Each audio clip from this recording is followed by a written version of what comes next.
Sejumlah warga binaan yang ada di kelas 2A Banyuasin mendapat hidayah untuk menghafal Al-Quran. Hanya bermula satu orang warga binaan yang meminta fasilitas agar bisa menghafal Al-Quran. Saat ini hampir belasan orang yang mulai ikut kegiatan itu. Informasi lengkapnya akan disampaikan oleh rekan M. Ardiansyah, jurnalis dari Tribun Sumsel yang kini sudah tersambung bersama kami. Halo rekan Ardian. Halo Dea. Ya, rekan Ardian, berdasarkan informasi dan juga pantauan Anda di lokasi, bagaimana apa sebenarnya motivasi dari warga binaan ini hingga ingin menghafal Al-Quran dan meminta fasilitas kepada pihak lapas? Baik, Dea, bahwa dari wawancara yang dilakukan terhadap warga binaan ini, motivasi mereka sebenarnya ingin bermanfaat.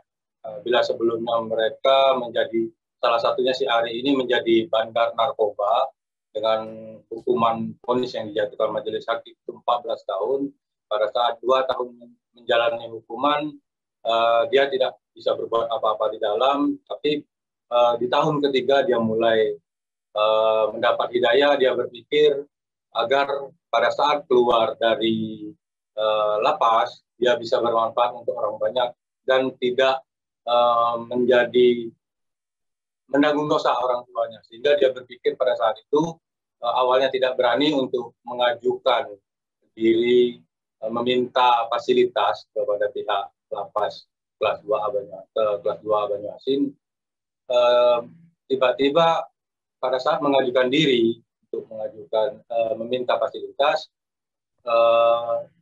dari pihak lapas sendiri langsung merespon dan menganggap hal ini positif, sehingga fasilitas apa yang diminta oleh warga binaan, terutama si Ari ini, menjadi dipenuhi, langsung dipenuhi oleh pihak lapas, baik itu Al-Quran maupun masjid, tempat untuk menghafal, hingga warga lapas binaan, lapas Banyuasin ini juga memberikan pakaian agar terlihat lebih layak dan juga lebih rapi pada saat mereka berkumpul untuk menghafal Al-Quran. Ya. Lalu bagaimana untuk metode yang digunakan para warga binaan ini untuk menghafal Al-Quran? Baik, Dea. Jadi metode yang mereka gunakan ini secara bersama-sama, mereka membaca, menutup Al-Quran, kembali menghafal, membuka lagi apabila salah.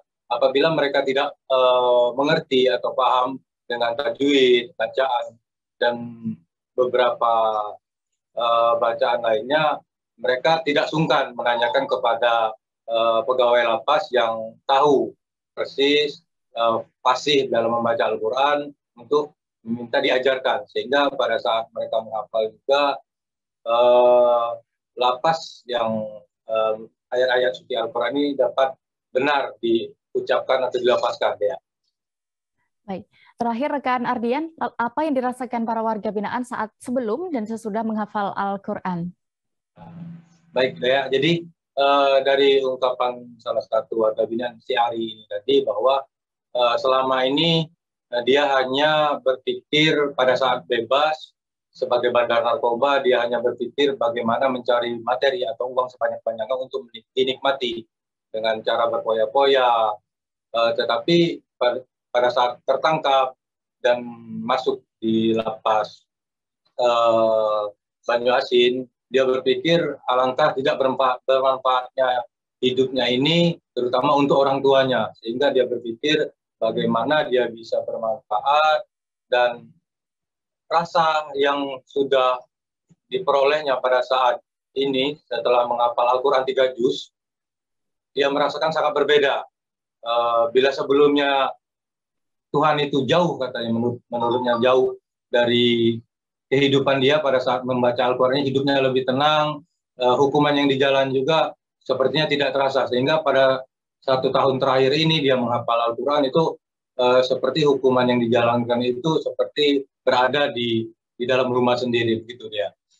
Baik, berikut Tribuners, rekan jurnalis kami sudah melakukan wawancara bersama Kalapas kelas 2A Banyuasin, Ronaldo Da Vinci. Berikut kami tampilkan keterangan lengkapnya. Kami dari pihak lapas dengan sepenuhnya selalu mendukung. Di lapas kan ada 2 pembinaan, Yang pertama pembinaan kemandirian, kemudian pembinaan kepribadian. Kedua-dua pembinaan ini harus berseiring sejalan.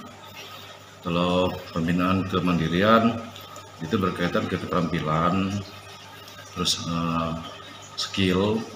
Sedangkan kalau pembinaan kerohanian, kepribadian, salah satunya kita mengadakan pengajian, terus pesantren, yang mana kegiatan mereka kita atur dengan jadwal-jadwal tertentu untuk peningkatan semacam tahfiz Al-Quran dan metode dakwah-dakwah. Sebelum masa COVID-19, kita selalu bekerja sama mengajak pihak luar dengan beberapa pesantren untuk ikut melakukan pembinaan di dalam. Tapi begitu adanya COVID-19 ini, kita terpaksa mendayagunakan petugas-petugas yang memang basic dan latar belakangnya agak kuat ke religi. Jadi semacam pemanfaatan skill dari petugas itu sendiri, kira-kira 4-6 orang untuk ikut melakukan pembinaan kepribadian tersebut. Kita support 100%, baik itu fasilitas tempat untuk ibadah. Di sini juga kita mempunyai, selain masjid, kita juga mempunyai gereja yang beragama Nasrani. Terima kasih sudah nonton. Jangan lupa like, subscribe, dan share ya.